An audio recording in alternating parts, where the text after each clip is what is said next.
For decades, the FIFA World Cup Trophy has been the ultimate symbol of footballing glory, a glittering beacon of triumph for nations, a dream carved in gold. But what if I told you the real story behind this iconic prize wasn't just about goals scored or matches won? What if the World Cup Trophy's history was intertwined with crime, mystery, and two of the boldest thefts in sports history? This is the story of the two times the World Cup was stolen, one ending with an unexpected hero, the other with a chilling disappearance. The London Heist, when a dog saved the World Cup. Our story begins in the spring of 1966, as England prepared to host the FIFA World Cup for the very first time. National pride was palpable, and at the heart of the excitement was the Jules Rimet Trophy, an ornate sculpture in gold measuring only 35 centimeters tall, but carrying the weight of the footballing world. To build anticipation for the tournament, the trophy was placed on display at Westminster's Central Hall in London. Security was tight, or at least, it was supposed to be. But on Sunday, March 20th, 1966, the unthinkable happened. In broad daylight, as visitors milled about the exhibit, someone struck. In just a small moment of lapse, when the guards were briefly distracted, the trophy disappeared. No alarms, no witnesses, just an empty glass case and the haunting realization that the world's most prestigious sports prize had been stolen.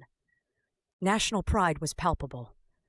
And at the heart of the excitement was the Jules Rimet Trophy, an ornate sculpture in gold, measuring only 35 centimeters tall, but carrying the weight of the footballing world. To build anticipation for the tournament, the trophy was placed on display at Westminster's Central Hall in London. Security was tight, or at least it was supposed to be. The trophy sat inside a locked glass case, watched over by guards and monitored by cameras. It seemed untouchable. But on Sunday, March 20th, 1966, the unthinkable happened. In broad daylight, as visitors milled about the exhibit, someone struck. In just a small moment of lapse, when the guards were briefly distracted, the trophy disappeared. No alarms, no witnesses, just an empty glass case and the haunting realization that the world's most prestigious sports prize had been stolen. Panic ensued. Scotland Yard launched a massive investigation, but conclusive leads were hard to come by. Then, things took an even stranger turn. Days after the heist, the chairman of the Football Association received a ransom note demanding £15,000 for the trophy's safe return. The author of the note, identifying himself only as Jackson, warned of dire consequences if the police were involved. A sting operation was set in motion. Scotland Yard sent an FA official to meet Jackson, armed with fake money and undercover officers lying in wait. But Jackson got spooked. He bolted, leaving investigators empty-handed once again. At this point, hope was running out, until an unlikely savior entered the story. 1 week after the theft, on March 27th, 1966, a man named David Corbett was taking his dog, Pickles, for a routine evening walk in South London. As the two strolled past a parked car, something caught Pickles' attention. The dog began sniffing furiously at a bush, straining against his leash. Curious, Corbett knelt down and pulled out a small package wrapped in newspaper. And there it was, the Jules Rimet Trophy. Corbett, stunned, rushed to the nearest police station. Within hours, the stolen trophy was back where it belonged, and Pickles was hailed as a national hero.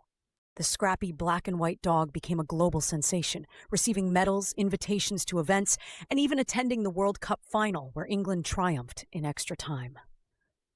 As for the thief, a petty criminal named Edward Betchley was later convicted of handling stolen goods, though he denied being the mastermind behind the heist.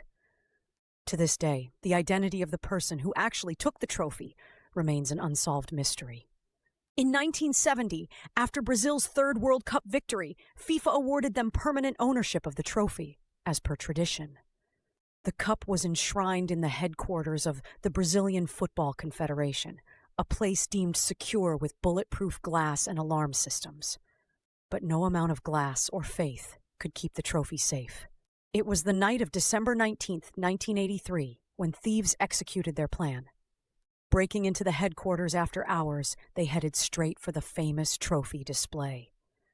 But instead of smashing through the bulletproof front panel, they pried open the less secure wooden back of the case.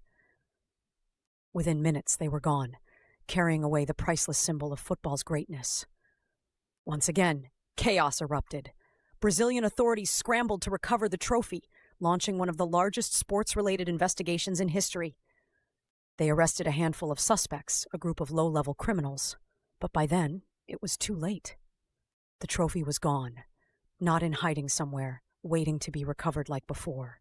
This time, it was believed to have been melted down, its gold illicitly sold off in pieces.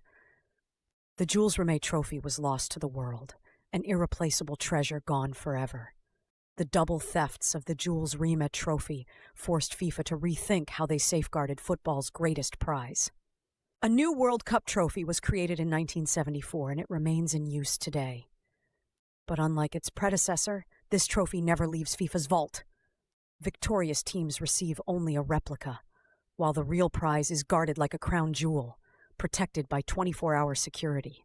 Even now, the story of the Jules Rimet trophy lingers as one of sport's most gripping sagas.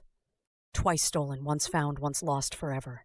A symbol of triumph turned tragedy. And though its golden surface may be gone, its legacy will forever glitter in football history.